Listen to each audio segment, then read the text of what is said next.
ಗೆಳೆಯರೆ, ಬರೀ 10-12 ವರ್ಷಗಳ ಆಯುಷ್ಯವನ್ನು ಪಡೆದಂತಹ ಮನುಷ್ಯರು 100, 200, 300, 1000 ವರ್ಷಗಳವರೆಗೂ ಬದುಕಬಹುದಾ? ತನ್ನ ಈ ಅಲ್ಪಾಯುಷ್ಯವನ್ನು ಜಾಸ್ತಿ ಮಾಡ್ಕೋಬೋದಾ? ಮನುಷ್ಯನಾಗಿ ಹುಟ್ಟಿದ ಮೇಲೆ ಜಾಸ್ತಿ ಅಂತಂದರೆ ಒಂದು 100 ವರ್ಷ ಶತಾಯುಷಿ ಅಂತಂದ್ಬಿಟ್ಟು ಆಶೀರ್ವಾದ ಮಾಡ್ತಾರೆ.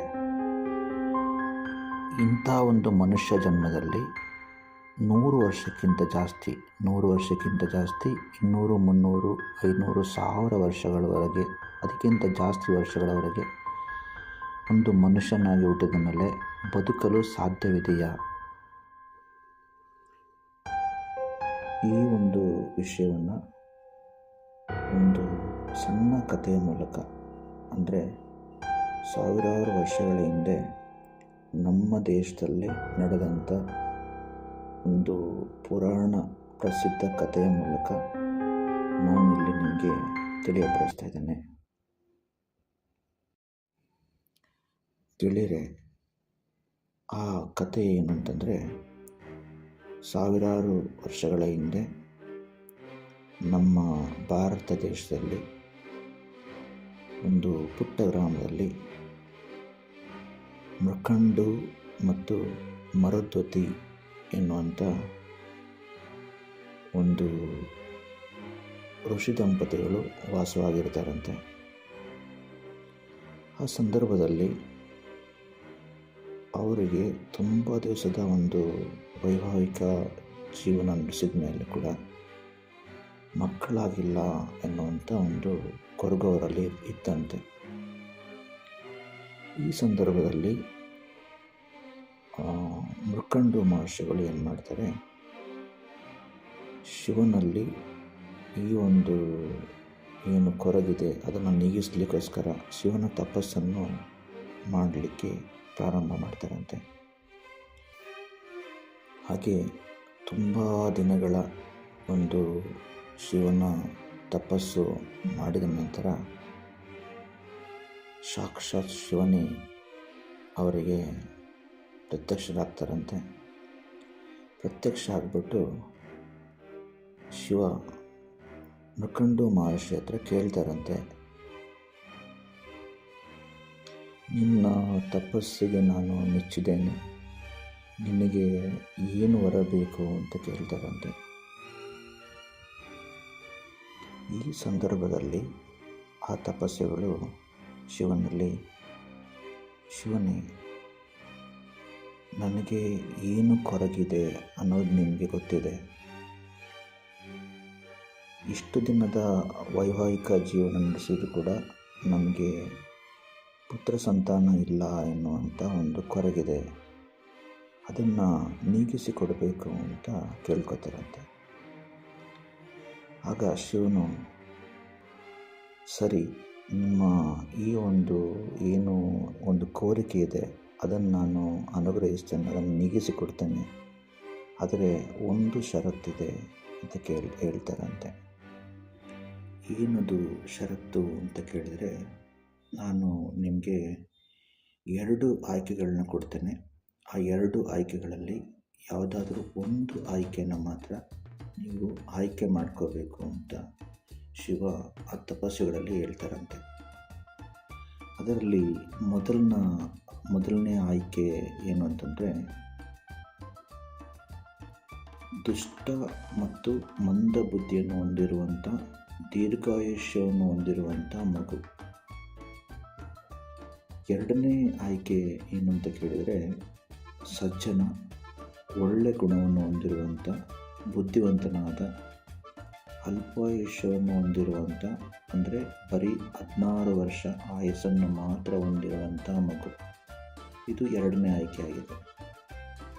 ಈ 2 ಆಯ್ಕೆಗಳಲ್ಲಿ ಯಾವುದಾದ್ರೂ ಒಂದು ಆಯ್ಕೆಗಳನ್ನು ನೀವು ಆರಿಸ್ಕೊಳ್ಳಿ, ಆಯ್ಕೆ ಮಾಡಿಕೊಳ್ಳಿ ಅಂತ ಹೇಳ್ತಾರಂತೆ. ಕೇಳಿದರೆ, ದೇವರು ಈ ಥರ 2 ಆಯ್ಕೆಗಳನ್ನು ನಿಮ್ಮಲ್ಲಿ ಕೇಳಿದರೆ ನೀವು ಏನು ಮಾಡ್ತಾಯಿದ್ದೀರಿ ಅಲ್ವಾ? ಯೋಚನೆ. ಯಾಕೆಂದರೆ ತುಂಬ ಆ, ಒಂದು ತಲೆನೋವಾಗುವಂಥ, ಯಾವುದನ್ನು ಆರಿಸ್ಕೋಬೇಕು, ಯಾವುದನ್ನು ಆಯ್ಕೆ ಮಾಡಬೇಕು ಅನ್ನುವಂಥ ಒಂದು ಡಿಸಿಷನ್ಗೆ ಬರಲಿಕ್ಕಾಗದಂಥ 2 ಆಯ್ಕೆಗಳಿದೆ. ಮೊದಲನೇ ಆಯ್ಕೆ ಸೆಲೆಕ್ಟ್ ಮಾಡಿಕೊಂಡ್ರೆ ಮಗು ದೀರ್ಘಾಯುಷ್ಯವನ್ನು ಹೊಂದಿರುತ್ತೆ. ಆದರೆ ಮಗುವಿನ ಗುಣಗಳಲ್ಲಿ ದುಷ್ಟಬುದ್ಧಿ ಮತ್ತು ಒಂದು ದುರಾಚಾರಗಳು, ಅಂಧಬುದ್ಧಿಯನ್ನು ಹೊಂದಿರುತ್ತೆ. ಅದೇ ಎರಡನೇ ಆಯ್ಕೆಯನ್ನು ಮಾಡಿಕೊಂಡ್ರೆ ಮಗು ಎಲ್ಲ ವಿಷಯಗಳಲ್ಲೂ ಕೂಡ ಒಂದು ಒಳ್ಳೆಯ ಒಂದು ಗುಣಗಳನ್ನು, ಒಳ್ಳೆಯ ಒಂದು ಸಾಧನೆಯನ್ನು ಮಾಡ್ತಾನೆ. ಆದರೆ ಅವನಿಗೆ ಆಯಸ್ಸು ಬರೀ 16 ವರ್ಷ ಮಾತ್ರ. ಈ ಸಂದರ್ಭದಲ್ಲಿ ಯಾರಿಗೆ ಆದ್ರೂ ಯಾವುದನ್ನು ಆಯ್ಕೆ ಮಾಡಬೇಕು ಅನ್ನೋದನ್ನು ಇಲ್ಲಿ ಒಂದು ಚಿಂತೆಗೀಡು ಮಾಡುವಂಥ ಒಂದು ಆಯ್ಕೆಯಾಗಿದೆ. ಸೊ ಇಲ್ಲಿ ಮುಳ್ಕಂಡು ಗುರುಗಳು ಯಾವ ಆಯ್ಕೆ ಮಾಡ್ತಾರೆ ಅಂತಂದರೆ, ಅವರು ತುಂಬ ಯೋಚನೆ ಮಾಡ್ತಾರೆ. ಏನು ಅಂತಂದರೆ, ಮಗು ದೀರ್ಘಾಯುಷ್ಯವನ್ನು ಪಡೆದರೂ ಕೂಡ ಒಂದು ದುಷ್ಟ ಮತ್ತು ಮಂದಬುದ್ಧಿಯನ್ನು ಹೊಂದಿರುವಂಥ ದುರಾಚಾರಿಯಾದ ಮಗುವನ್ನು ಪಡೆದುಕೊಳ್ಳೋಕ್ಕಿಂತ ಒಳ್ಳೆ ಸಜ್ಜನ, ಒಳ್ಳೆ ಗುಣಗಳನ್ನು ಹೊಂದಿರುವಂಥ, ಅಲ್ಪಾಯುಷ್ಯ ಅಂತ ಶಿವ ಹೇಳಿದರೂ ಕೂಡ ಏನಾದರೂ ಆಯುಷ್ಯವನ್ನು ಜಾಸ್ತಿ ಮಾಡುವಂಥ ಒಂದು ಪೂಜೆಗಳನ್ನೆಲ್ಲ ಮಾಡಿ, ಏನಾದರೂ ಶಿವನಲ್ಲಿ ಮತ್ತೆ ತಪಸ್ಸನ್ನೇನಾರು ಮಾಡಿ ಒಳ್ಳೆ ವಿಚಾರಗಳನ್ನು ಹೊಂದಿರುವಂಥ, ಒಳ್ಳೆ ಗುಣಗಳನ್ನು ಹೊಂದಿರುವಂಥ ಒಳ್ಳೆ ಮಗುವನ್ನೇ, ಒಳ್ಳೆ ಪುತ್ರನನ್ನೇ ಪಡೆಯುವ ಅಂತಂದ್ಬಿಟ್ಟು ಈ ಗುರುಗಳು ಏನು ಮಾಡ್ತಾರೆ, ಎರಡನೇ ಆಯ್ಕೆಯನ್ನೇ ಮಾಡ್ತಾರೆ. ಅಂದರೆ ಸಜ್ಜನ, ಒಳ್ಳೆ ಗುಣವನ್ನು ಹೊಂದಿರುವಂಥ, ಒಳ್ಳೆಯ ಸಾಧನೆಯನ್ನು ಮಾಡುವಂಥ,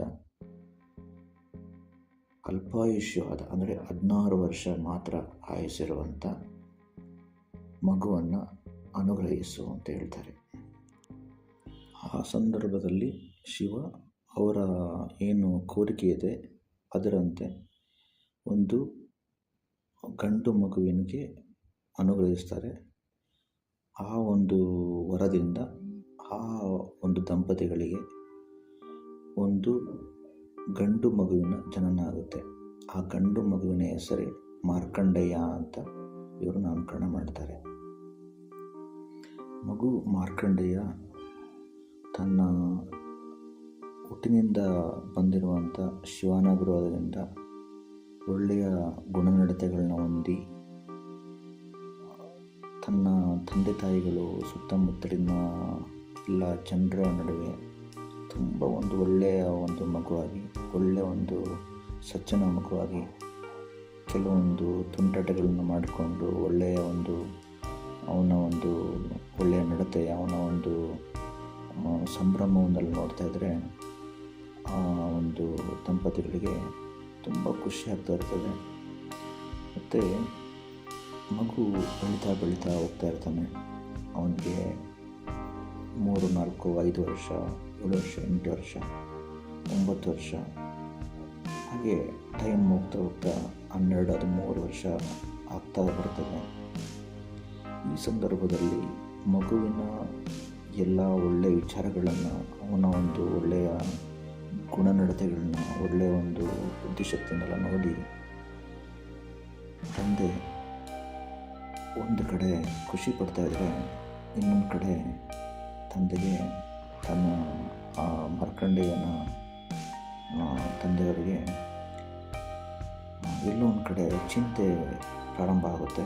ಏನಂತಂದರೆ, ಮಗುವಿಗೆ ಇನ್ನು 16 ವರ್ಷ ಆಗಲಿಕ್ಕೆ ಸ್ವಲ್ಪನೇ ದಿವಸಗಳಿದೆ, ಇನ್ನು ಯಾವ ಥರ ತಂದುಬಿಟ್ಟು ಒಂದು ಚಿಂತೆ ಕಾಡ್ತಾ ಇರ್ತದೆ. ಹಾಗೆ ಆ ಪುಟ್ಟ ಬಾಲಕ ಮಾರ್ಕಂಡೇಯ ಬೆಳೆಯುವಂಥ ಸಂದರ್ಭದಲ್ಲಿ ಶಿವಭಕ್ತಿಯನ್ನು ಜಾಸ್ತಿ ಮಾಡ್ತಾನೆ.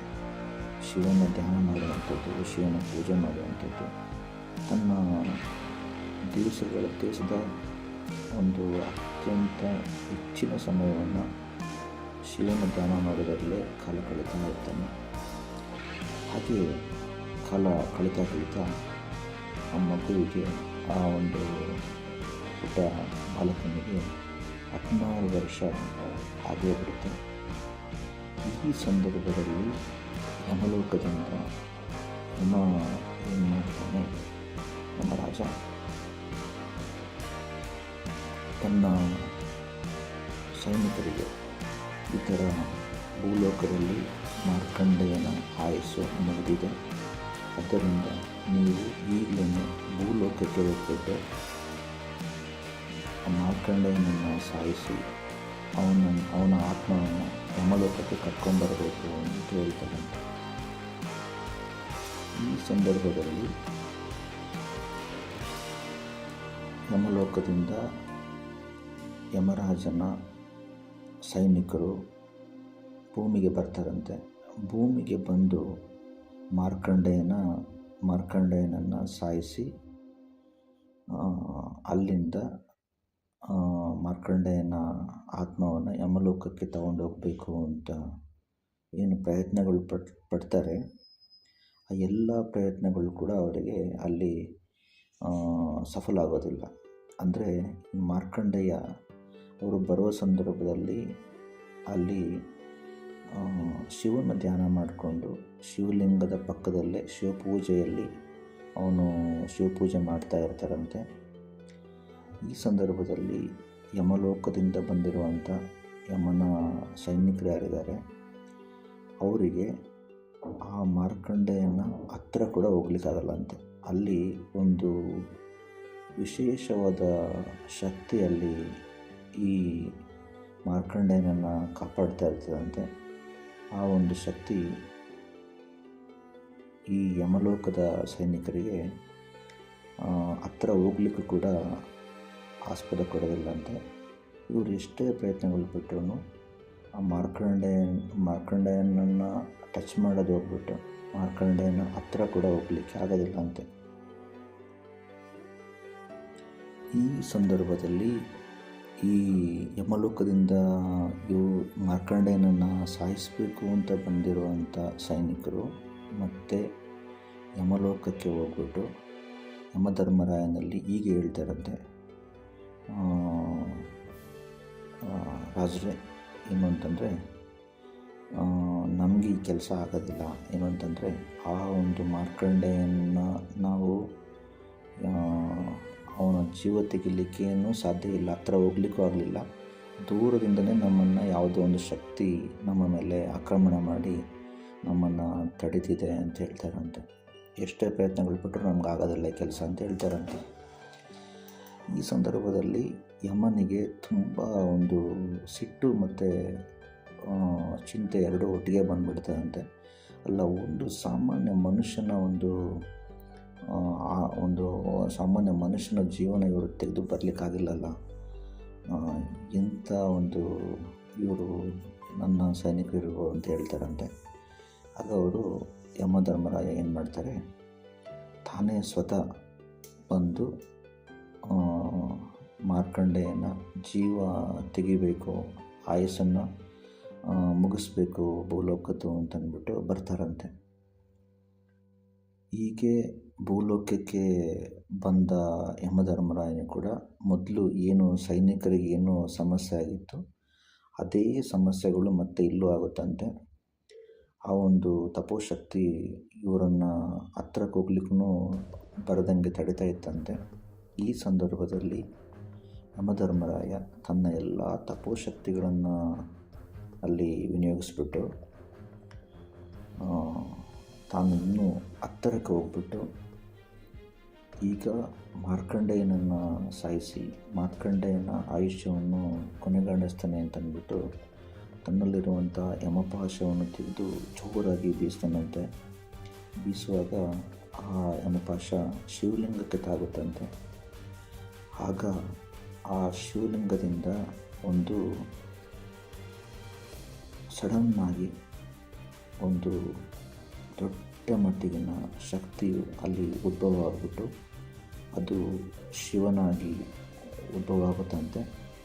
ಶಿವ ಅಲ್ಲಿ ಪ್ರತ್ಯಕ್ಷನಾಗಿ ತುಂಬ ಸಿಟ್ಟಲ್ಲಿರ್ತಾರಂತೆ, ತುಂಬ ಕೋಪದಲ್ಲಿ ಇರ್ತಾರಂತೆ. ಯಾಕೆಂತಂದರೆ ತನ್ನ ಪ್ರಿಯ ಭಕ್ತನಾದ ಮಾರ್ಕಂಡೇಯ ನನ್ನ ಪೂಜೆ ಮಾಡ್ತಿರೋ ಸಂದರ್ಭದಲ್ಲಿ ಮತ್ತು ಅವನಿಗೆ ಹಿಂಸೆಗಳನ್ನು ಕೊಟ್ಟಿರೋ ಕಾರಣದಿಂದ, ತನ್ನ ಭಕ್ತನಿಗೆ ಹಿಂಸೆಗಳನ್ನು ಕೊಟ್ಟಿರೋ ಕಾರಣದಿಂದ ತುಂಬ ಒಂದು ಸಿಟ್ಟಿನಿಂದ ಶಿವ ಅಲ್ಲಿ ಉದ್ಭವ ಆಗಿಬಿಟ್ಟು ತಕ್ಷಣವೇ ತನ್ನ ತ್ರಿಶೂಲದಿಂದ ಯಮಧರ್ಮರಾಯನನ್ನು ತ್ರಿಶೂಲದಿಂದ ಚುಚ್ಚಿ ಸಾಯಿಸಿಬಿಡ್ತಾರಂತೆ.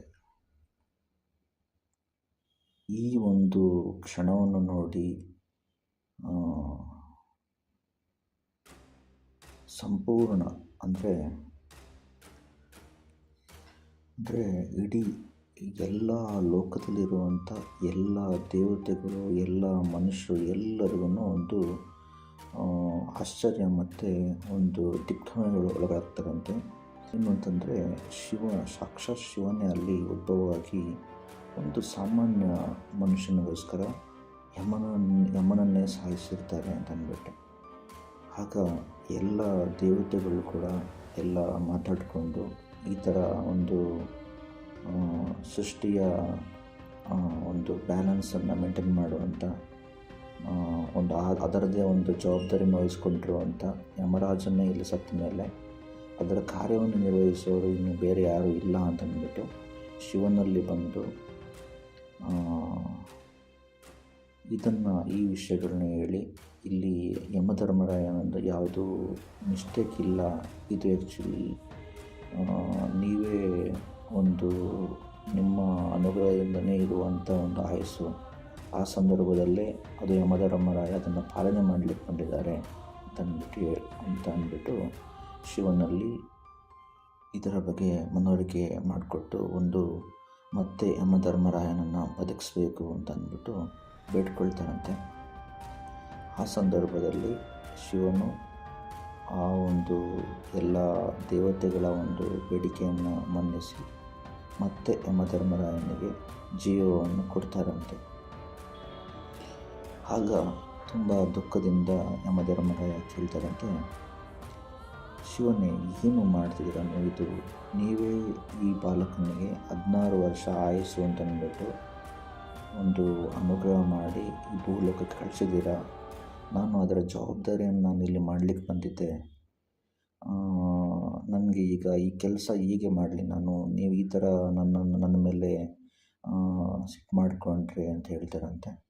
ಆಗ ಶಿವ ಹೇಳ್ತಾರಂತೆ, ಇವನು ನನ್ನ ಪ್ರಿಯ ಭಕ್ತನಾಗಿರೋದ್ರಿಂದ ಇವನಿಗೆ ಸಾವಿಲ್ಲ ಅಂತ ಹೇಳ್ತಾರಂತೆ. ಎಷ್ಟೇ ವರ್ಷಗಳು ಕಳೆದ್ರೂ, ಎಷ್ಟೇ ಯುಗಗಳು ಕಳೆದ್ರೂ ನನ್ನ ಪ್ರಿಯ ಭಕ್ತ ಮಾರ್ಕಂಡೇಯನಿಗೆ ಸಾವಿಲ್ಲ. ಅದೇ ಥರ ನನ್ನ ಪ್ರಿಯ ಭಕ್ತ ಮಾರ್ಕಂಡೇಯನಿಗೆ ಇನ್ನೂ ವಯಸ್ಸು ಜಾಸ್ತಿ ಆಗೋದಿಲ್ಲ, ಯಾವಾಗಲೂ 16 ವರ್ಷ ತಂದ್ಬಿಟ್ಟು ಹೇಳ್ತಾರಂತೆ. ಈ ಥರದ ಒಂದು ಅನುಗ್ರಹವನ್ನು ನೋಡಿ ಇಡೀ ಒಂದು ವಿಶ್ವನೇ ಒಂದು ಆಶ್ಚರ್ಯಗೊಳಗಾಗ್ತಾರಂತೆ. ಶಿವನ ಒಂದು ಭಕ್ತಿಯನ್ನು ಮಾಡಿದರೆ, ಶಿವನ ಮೇಲೆ ನಂಬಿಕೆ ಇಟ್ಟು ಶಿವನ ಒಂದು ಭಕ್ತಿಯನ್ನು ಮಾಡಿದರೆ ಶಿವ ಯಾವ ಥರ ತನ್ನ ಭಕ್ತರನ್ನು ಕಾಪಾಡ್ತಾರೆ ಅಂತಂದ್ಬಿಟ್ಟು ಎಲ್ಲ ಜನರು ಇದನ್ನು ಕೊಂಡಾಡ್ತಾ ಇರ್ತಾರಂತೆ.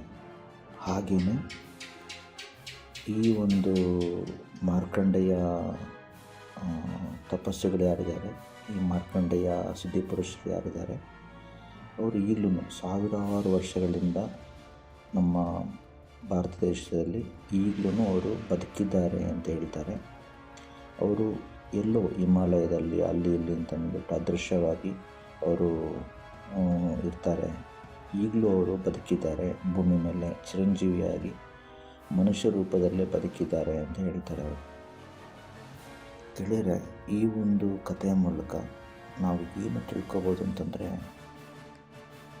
ಒಂದು ಕಡಿಮೆ ಆಯುಸ್ಸನ್ನು ಹೊಂದಿರುವಂಥವರು ಶಿವನ ಧ್ಯಾನ ಮಾಡೋದು, ಶಿವನ ಅನುಗ್ರಹದಿಂದ ದೀರ್ಘಾಯುಷ್ಯಗಳಾಗ್ಬೋದು ಅಂತ ಅಂದ್ಬಿಟ್ಟು. ಹಾಗೆ ನಾನು ನಿಮ್ಮಲ್ಲಿ ಈ ಒಂದು ಕಥೆಯನ್ನು ಹೇಳಿ ಅದರೊಂದಿಗೆ ನಾನು ಒಂದು ಏನು ನಿಮ್ಮಲ್ಲೆಲ್ಲ ಕೇಳ್ಕೊತೇನೆ ಅಂತಂದರೆ, ನಮ್ಮ ದೇಶದಲ್ಲಿ ತುಂಬ ನಮ್ಮ ದೇಶಕ್ಕೆ ತುಂಬ ಬೇಕಾಗಿರುವಂಥ ಕೆಲವು ಜನರಿದ್ದಾರೆ. ಅಂಥವರು ನಮ್ಮಿಂದ ದೂರ ಆದರೆ ನಮಗೆ ಎಲ್ಲರಿಗೂ ತುಂಬ ಬೇಜಾರಾಗುವಂಥ ಒಂದು ವಿಷಯ, ತುಂಬ ದುಃಖಕರವಾದ, ನಮ್ಮ ದೇಶಕ್ಕೆ ದೊಡ್ಡ ನಷ್ಟ ಅದು ನಾನು ನಿಮಗೆ ಎಕ್ಸಾಂಪಲ್ಗಳು ಕೊಡೋದಾದರೆ, ಈಗ ನಮ್ಮ ದೇಶದಲ್ಲಿ ಹುಟ್ಟಿ ನಮ್ಮ ದೇಶಕ್ಕೆ ಪ್ರಾಣ ಕೊಟ್ಟಂಥ ಭಗತ್ ಸಿಂಗ್ ಇರ್ಬೋದು, ನೇತಾಜಿ ಸುಭಾಷ್ ಚಂದ್ರ ಬೋಸ್ ಅವರು ಇರ್ಬೋದು,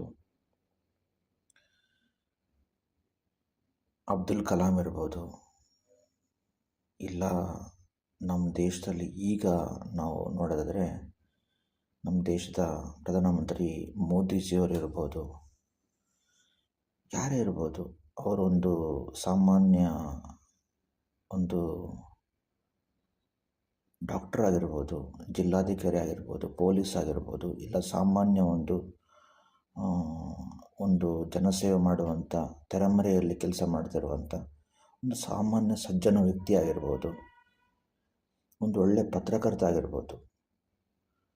ಪತ್ರಕರ್ತರು ಅಂತಂದರೆ ನಾವು ನಿಮ್ಮಲ್ಲಿ ಏನು ಹೇಳ್ಕೊಳ್ತೇನೆ ಅಂತಂದರೆ, ತುಂಬ ಥರದ ಪತ್ರಕರ್ತರಿದ್ದಾರೆ. ಕೆಲವು ಪತ್ರಕರ್ತಗಳು ಮಾತ್ರ, ಕೆಲವು ಜರ್ನಲಿಸ್ಟ್ಗಳು ಮಾತ್ರ ದೇಶಕ್ಕೋಸ್ಕರ ಏನಾದರೂ ಮಾಡಬೇಕು, ಈ ಸಮಾಜಕ್ಕೋಸ್ಕರ ಏನಾದರೂ ಮಾಡಬೇಕು ಅಂತ ಅಂದ್ಬಿಟ್ಟು ಜರ್ನಲಿಸಮ್ ಮಾಡ್ತಾಯಿರ್ತಾರೆ. ಅವ್ರಿಗೆ ನಾವು ಏನು ಸಪೋರ್ಟ್ ಮಾಡ್ತೇವೆ? ಅವರ ಪೇಪರ್ಸ್ಗಳನ್ನ ತಗೊಳ್ಬೋದು, ಅವ್ರದ್ದು ಟಿ ವಿ ಇಲ್ಲಾಂದರೆ ಯೂಟ್ಯೂಬ್ ಅವ್ರದ್ದು ನ್ಯೂಸ್ಗಳನ್ನ, ಅವ್ರದ್ದು ಆ್ಯಂಕರಿಂಗ್ಗಳನ್ನ ನೋಡ್ತಾ ಇರ್ಬೋದು. ಅಷ್ಟೇ ಸಪೋರ್ಟ್ ಮಾಡಿ ಸಾಕಾಗುತ್ತಾ? ಸಾಕಾಗಲ್ಲ. ಯಾಕೆ ಅಂತಂದರೆ ನಾವೆಲ್ಲರೂ ಬೆಳಿಗ್ಗೆ ಪ್ರಾರ್ಥನೆ ಮಾಡುವಾಗ ಅಂಥ ಸಮಾಜಕ್ಕೋಸ್ಕರ ಕೆಲಸ ಮಾಡುವಂಥ ಜರ್ನಲಿಸ್ಟ್ಗಳಿಗೆ, ಪತ್ರಕರ್ತರುಗಳಿಗೆ ಸ್ವಲ್ಪ ಹೊತ್ತು ಧ್ಯಾನ ಮಾಡಬೇಕು. ನಮ್ಮ ದೇಶಕ್ಕೋಸ್ಕರ ಹಗಲು ಇರುಳು ಅಂತ ಅಂದ್ಬಿಟ್ಟು ಬಾರ್ಡರಲ್ಲಿ ನಮ್ಮನ್ನು ಕಾಯ್ತಿರುವಂಥ ಕೆಲವೊಂದು ಸೈನಿಕರಿಗೆ, ಎಲ್ಲ ಸೈನಿಕರು ಕೂಡ ತನ್ನ ದೇಶಕ್ಕೋಸ್ಕರ ತನ್ನ ಇಡೀ ಜೀವನವನ್ನೇ ಅಲ್ಲಿ ನಮಗೋಸ್ಕರ ಅವ್ರನ್ನ ಅಲ್ಲಿ ತೊಡಗಿಸ್ಕೊಂಡಿರ್ತಾರೆ. ಎಲ್ಲ ವಿಷಯಗಳನ್ನು ಮರೆತು ದೇಶಕ್ಕೋಸ್ಕರ ಏನಾದ್ರು ದೇಶನ ಕಾಯಬೇಕು, ದೇಶನ ರಕ್ಷಣೆ ಮಾಡಬೇಕು ಅಂತ ಅಲ್ಲಿ ಅವರು ನಮಗೋಸ್ಕರ ಕಾಯ್ತಾ ಇರ್ತಾರೆ. ಅಂಥ ಸೈನಿಕರಿಗೋಸ್ಕರ ಯಾರೇ ಇರ್ಬೋದು, ಅವರು ಚಿಕ್ಕ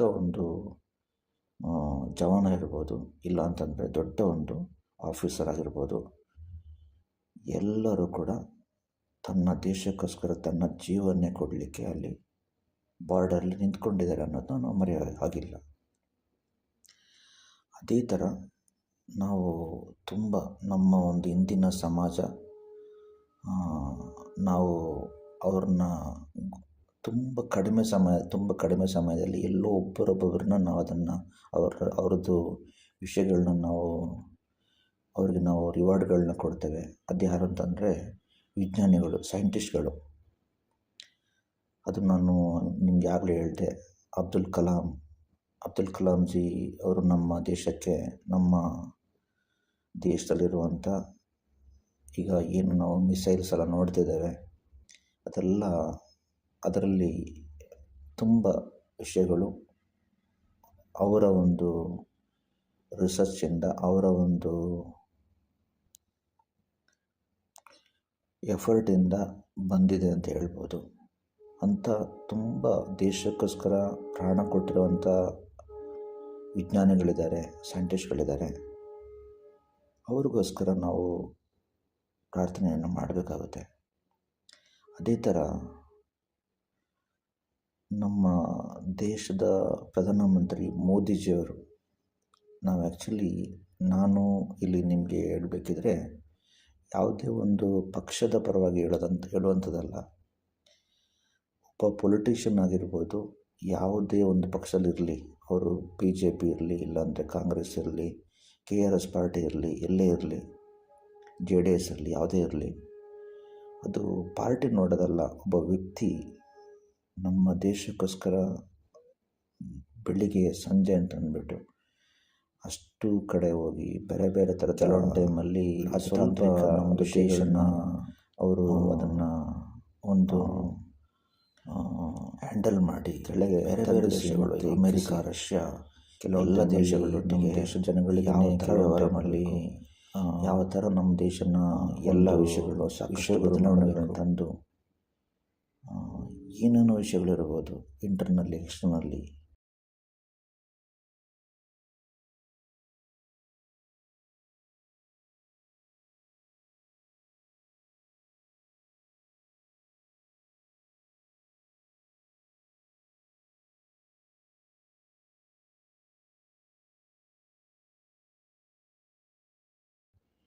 ತುಂಬ ವಿಷಯಗಳಲ್ಲಿ ನೀವು ಅಬ್ಸರ್ವ್ ಮಾಡಿರ್ಬೋದು. ಅವರ ಒಂದು ಎಫರ್ಟ್ಸ್ ಏನಿದೆ ಅದಕ್ಕೆ ನಾವು ರಿವಾರ್ಡ್ಸ್ ಕೊಡಲೇಬೇಕಾಗುತ್ತೆ. ಹಾಗೆ ನಮ್ಮ ದೇಶಕ್ಕೆ ನಾನು ನೋಡಿದ ಹಾಗೆ ಅಂದರೆ ರೀಸೆಂಟಾಗಿ ಇಲ್ಲಿವರೆಗೂ ಈ ಥರದ ಒಂದು ಪೊಲಿಟಿಷಿಯನ್, ಈ ಥರದ ಒಂದು ಲೀಡರ್ಸ್ ನಾನು ನೋಡಿಲ್ಲ. ಮೇ ಬಿ ಇನ್ನೂ ನಮಗೆ ಅದು ಈ ಥರದೊಂದು ಲೀಡರ್ ಮುಂದೆ ನಮಗೆ ಮೇ ಬಿ ಸಿಗಲಿಕ್ಕೆ ಇಲ್ಲ ಅಂತ ಅನಿಸುತ್ತೆ.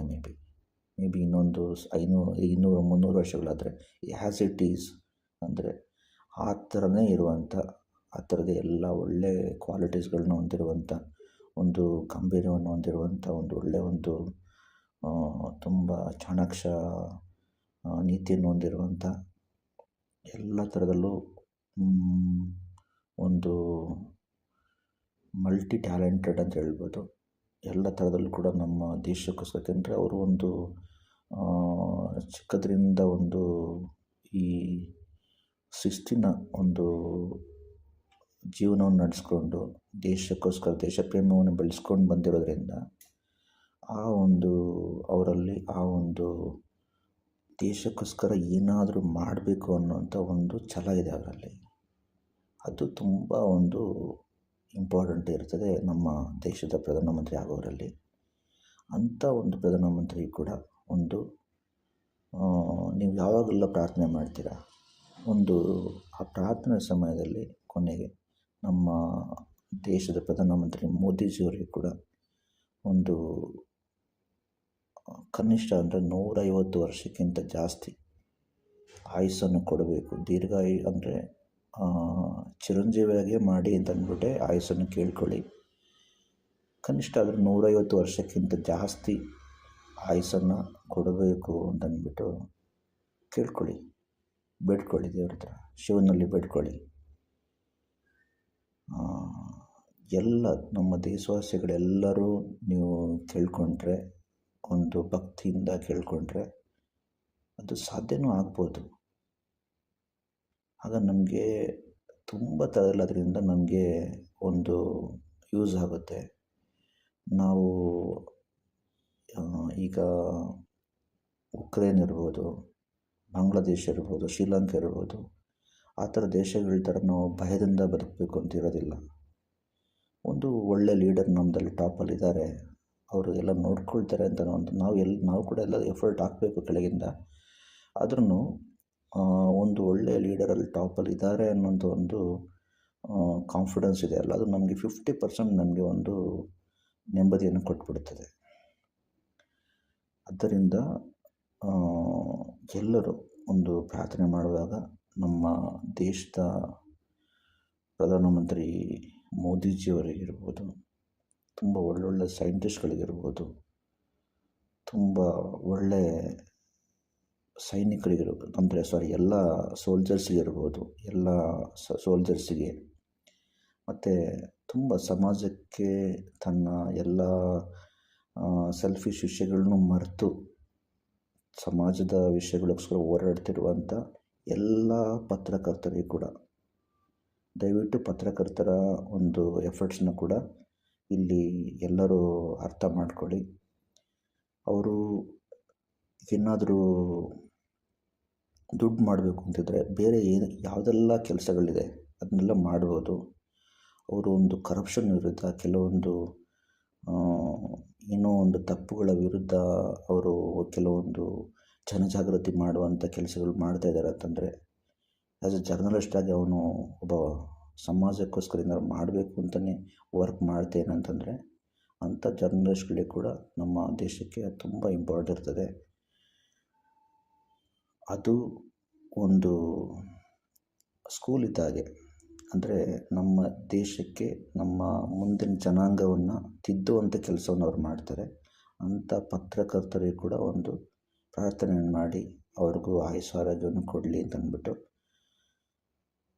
ಅದೇ ಥರ ನಮಗೆ ಕಾಣದೆ ತೆರೆಮರೆಯಲ್ಲಿ ಇರ್ತಾರೆ ಕೆಲವೊಂದು ಗೌರ್ಮೆಂಟ್ ಸರ್ವೆಂಟ್ಸ್ ಇರ್ಬೋದು, ಪೊಲೀಸ್ ಡಿಪಾರ್ಟ್ಮೆಂಟ್ ಇರ್ಬೋದು, ಡಾಕ್ಟರ್ಸ್ ಇರ್ಬೋದು, ಯಾರು ತುಂಬ ಒಳ್ಳೆಯವರು, ಟೀಚರ್ಸ್ ಇರ್ಬೋದು, ತುಂಬ ಒಳ್ಳೆಯವರಿದ್ದಾರೆ, ತೆರೆಮರೆಯಲ್ಲಿದ್ದಾರೆ. ನಿಮ್ಮ ಸರೌಂಡಿಂಗ್ ಅವ್ರಿಗೂ ಒಂದು ಪ್ರಾರ್ಥನೆ ಮಾಡಿ ಅವರೆಲ್ಲರಿಗೂ ದೀರ್ಘಾಯುಷ್ಯವನ್ನು ಕೊಡಲಿ ಅಂತಂದ್ಬಿಟ್ಟು. ಇಷ್ಟೇ ಗೆಳೆಯರೆ, ಈ ಒಂದು ಕಥೆಯ ಮೂಲಕ ನಾನು ನಮ್ಮ ದೇಶದಲ್ಲಿ ನಡೆದಂಥ ಅಲ್ಪಾಯುಷ್ಯವನ್ನು ಕಳೆದು ದೀರ್ಘಾಯುಷ್ಯ ಅಂದರೆ ಚಿರಂಜೀವಿಯಾಗುವಂಥ ವರವನ್ನು ಪಡೆದಂಥ ಮಾರ್ಕಂಡೇಯ, ಗುರು ಮಾರ್ಕಂಡೇಯ ಸಿದ್ಧಿಪುರುಷರ ಬಗ್ಗೆ ಒಂದು ಕಥೆಯನ್ನು ಹೇಳೋದರ ಮೂಲಕ ನಮ್ಮ ದೇಶದಲ್ಲಿ ಒಳ್ಳೆಯವರು, ನಮ್ಮ ದೇಶದಲ್ಲಿರುವಂಥ ಎಲ್ಲರೂ ಒಳ್ಳೆಯ ನಮ್ಮ ದೇಶಕ್ಕೆ ನಾನು ಕೊಡಲಿ ಅಂತ ನಾನು ಬಯಸ್ತೇನೆ. ಅದರ ಜೊತೆ ನಮ್ಮ ದೇಶದಲ್ಲಿ ತುಂಬ ಒಳ್ಳೆಯ ಒಂದು ಜೀವಗಳು ತುಂಬ ಒಳ್ಳೆಯ ಒಂದು ವ್ಯಕ್ತಿಗಳು ಯಾರಿದ್ದಾರೆ ಅವರಿಗೆ ದೇವರು ಆಯುಷ್ಯ ಆರೋಗ್ಯವನ್ನು ಕೊಡಲಿ ಅಂತ ಅಂದ್ಬಿಟ್ಟು ಶಿವನಲ್ಲಿ ಕೇಳಿಕೊಂಡು ಈ ಒಂದು ವಿಡಿಯೋ ಡಾಕ್ಯುಮೆಂಟ್ರಿನ ಇಲ್ಲಿ ಕೊನೆಗೊಳಿಸ್ತೇನೆ. ಹಾಗೆಯೇ ನಿಮಗೆ ಈ ಒಂದು ವಿಡಿಯೋದಲ್ಲಿ ನಿಮಗೆ ನಾನು ಒಂದು ಕಡೆಯದಾಗ ಒಂದು ಕ್ವಶನ್ ಕೇಳ್ತಿದ್ದೇನೆ. ಅದು ಏನು ಅಂತಂದರೆ, ಶಿವ ಮಾರ್ಕಂಡೇಯನ ತಂದೆ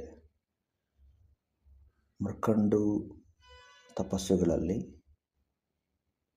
2 ಆಯ್ಕೆಗಳನ್ನ ಕೇಳಿದರು. ಆ 2 ಆಯ್ಕೆಗಳಲ್ಲಿ ನಿಮ್ಮಲ್ಲಿ ಕೇಳಿದರೆ ನೀವು ಯಾವ ಥರ ಆಯ್ಕೆಗಳನ್ನ ನೀವು ಕೇಳ್ತಾ ಇದ್ರಿ ಮತ್ತು ಅದಕ್ಕೆ ಒಂದು ಸರಿಯಾದಂಥ ಒಂದು ವಿವರಣೆಯನ್ನು ನೀವು ಕೊಟ್ಟು ಕೆಳಗಡೆ ಕಮೆಂಟಲ್ಲಿ ನೀವು ಹಾಕಿದರೆ ನಾವು ನಿಮಗೆ ಒಳ್ಳೆ ತರ್ಕಬದ್ಧವಾದ ವಿವರಣೆಯನ್ನು ಕೊಟ್ಟಿರುವಂಥ ನಮ್ಮ ವ್ಯೂವರ್ಸ್ ಯಾರು ಕಮೆಂಟ್ ಮಾಡಿದ್ದಾರೆ ಅವರಿಗೆ ಒಂದು ಒಳ್ಳೆ ರಿವಾರ್ಡ್ಸ್ಗಳನ್ನ ಕಳಿಸ್ಕೊಡ್ತೇವೆ. ಒಬ್ಬರಿಗಲ್ಲ, ಸುಮಾರು ಒಂದು ಮೋರ್ ದೆನ್ 20-25 ಮೆಂಬರ್ಸ್ಗಳಿಗೆ ನಾವು ರಿವಾರ್ಡ್ಸ್ಗಳನ್ನ ಕೊಡ್ತೇವೆ. ನಾನು ಮೊದಲು ಹೇಳಿದ ಕ್ವಶನ್ನ ಕರೆಕ್ಟಾಗಿ ಅರ್ಥ ಮಾಡಿಕೊಂಡು ನೀವು ಒಂದು ತರ್ಕಬದ್ಧವಾದ ಸರಿಯಾದಂಥ ಒಂದು ಉತ್ತರವನ್ನು ಕಮೆಂಟಲ್ಲಿ ಹಾಕಿ, ಕಮೆಂಟಲ್ಲಿ ತಿಳಿಸಿ. ನಿಮಗೆ ನಾನು ಹೇಳಿದ ಹಾಗೆಯೇ ಒಳ್ಳೆ ರಿವಾರ್ಡ್ಸನ್ನು ನಮ್ಮ ಒಂದು ಚಾನಲ್ ಕಡೆಯಿಂದ ಕೊಡಲಾಗುತ್ತೆ. ಹಾಗೆ ನಿಮಗೆ ಬೇರೆ ಏನಾದರೂ ಒಪಿನಿಯನ್ಗಳಿದ್ದರೆ ಇಲ್ಲಿ ತಿಳಿಸಿ. ಧನ್ಯವಾದಗಳು ಗೆಳೆಯರೆ.